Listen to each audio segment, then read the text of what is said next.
Yes bana, wakati mambo yakizidi kutaradadi, mambo ya kimichezo, mambo ya soka hapa nchini Tanzania, huku Young Africans akiwa amesaidia na mchezo miwili kama anavyosema yeye kuelekea kuhitimisha mzunguko wa ligi kuu Tanzania bara, maana kuelekea tamati kabisa ya msimu huu wa ligi ya Tanzania bara. Mambo yamekuwa ni mengi. Yanga wanasema kwamba mchezo wa namba 184 kopa wao hawautambui mara baada tu ya Simba Sports Club pale Machi 8 kuweza kukataa kucheza mchezo huo, na mara tu hapo Yanga wakawa wamekimbia kwa kasi kwa ajili ya kwenda kuangazia namna gani ambavyo wanaweza kupata haki yao, lakini mambo yake ndivyo sivyo, wakarudishwa huku. Ni yapi hayo? Hii ni Baigeza TV, karibu tukazungumze masuala mazima ya kimichezo ambayo unazidi kutusikiliza kila siku na kufuatilia kwa kile ambacho tunakuletea hapa.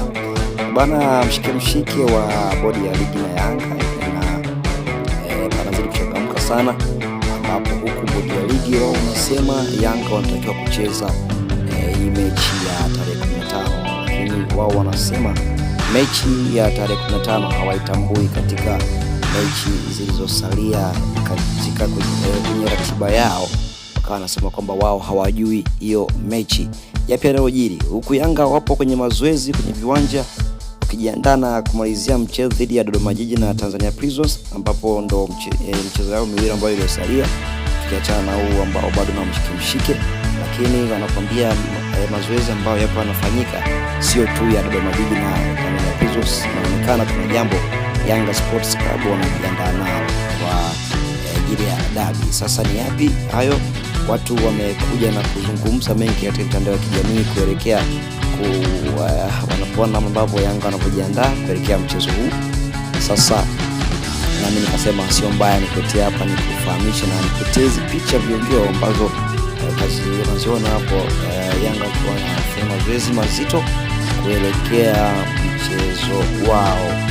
Bana, sasa hii imekuja ni patashika kwenye bodi ya ligi, ambapo bado wanaishinikiza Yanga kuweza kujihadhari na kuchukua maamuzi ya kucheza mchezo huu sipo shaka ya namna yoyote. Wao wamesema wanahitaji Yanga kucheza mchezo huu kwa namna ambavyo inawezekana.